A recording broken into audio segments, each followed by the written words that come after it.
nyo yung makikibagay nyo sa mga false preachers na nagkakalat ng mga masasamang balita na kesyong malapit na ang paghukom, na kesyong kaya may lindol, baha, tagutom, dahil malapit nang dumating ang Antikristo, na kesyong kailangan i-rapture.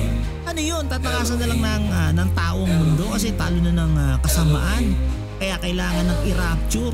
Na kesyo para hindi matataka ng 666, hindi nila nalalaman ang kanilang sinasabi. Kaya nila nasasabi yun.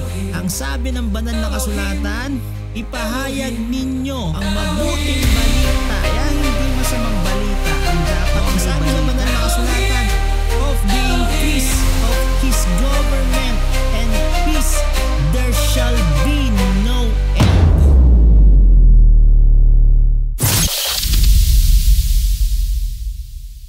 So ayun, dapat ba tayo mag-celebrate or maggunita ng Halloween or makisali sa mga Halloween parties, so trick and treats ba yan tawag doon? Syempre hindi. So kung ikaw ay naniniwala sa banal na kasulatan, sa Bible, sa Holy Scriptures, so dapat hindi ka ma-involve sa mga ganon. Sabi nga sa Filipos 1:27, ang inyo lamang pamumuhay ay maging karapat-dapat sa ebanghelyo ng Mesiyas. So yung lifestyle natin dapat naka-align, no? Naka-accurate doon sa Holy Scripture or sa ebanghelyo ng ating Mesiyas.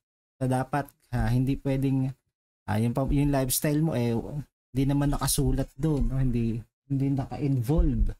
Dapat involved doon sa mga nakasulat sa Holy Scriptures. Pangalawa, sa 1 Thessalonica 5:22 hanggang sabi diyan, layuan ninyo ang bawat anyo ng masama. So yung Halloween, yung mga Halloween parties, etc. Syempre, 'di ba, pag nag-celebrate kayo na, nagugunita kayo na, mga nakakatakot, 'di ba?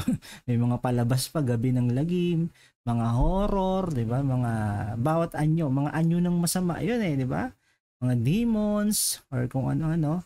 So dapat daw layuan natin 'yon, yung mga bawat anyo ng masama. Then sabi rin sa higit sa lahat, pinaka-importante, sa 1 Corinthians 10:21, ang sabi diyan, hindi ninyo maiinuman ang saro ng Elohim at ang saro ng mga demonyo. Kayo'y hindi maaaring makisalo sa dulang ng Elohim at sa dulang ng mga demonyo. So kung syempre nagtiwala ka sa Holy Scripture, sa Bible, syempre ma-attend ka ng mga worship, nagpe-pray ka, nakikipag-unite ka sa Ama at sa Anak at sa Espiritu Santo, kinakausap mo sila. Ibig sabihin nun, umiinom ka sa saro, no, ng Elohim at nakikisalo ka na sa dulang ng Elohim. Weekly, ginaginita mo yung Sabbath day. So yun po ay pakikiisa, no, sa saro ng Elohim at sa dulang ng Elohim. Tapos biglang mag-ano ka, tawag niyan, nakikiselebrate ka ng mga Halloween, no? Ibig sabihin, nakikisalo ka rin doon sa saro ng demons, no? Nasa dulang ng demons. So hindi pwede po 'yon. So yun po yung tatlo sa mga verses na nagpapatunay na hindi tayo pwedeng ma-involve sa ganyan. Then meron pang isa sa Romans, no, 12:1 hanggang 2.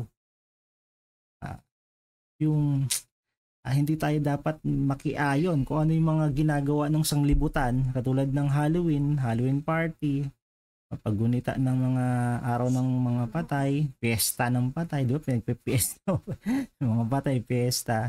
So, ang weird, di ba? Ang weird. Dapat mag-iba tayo. Hindi tayo makisang-ayon sa mga ginagawa ng sanglibutan. Diyan, kung ano-ano mga pinagagawa, kung ano-ano mga sineselebrate, di ba? Sabi pa nga, napagalitan pa nga ni Apostle Pablo, may natatangi kayong mga araw, mga taon, di ba? Mga buwan. So, in short, hindi po tayo pwede sa ganyan.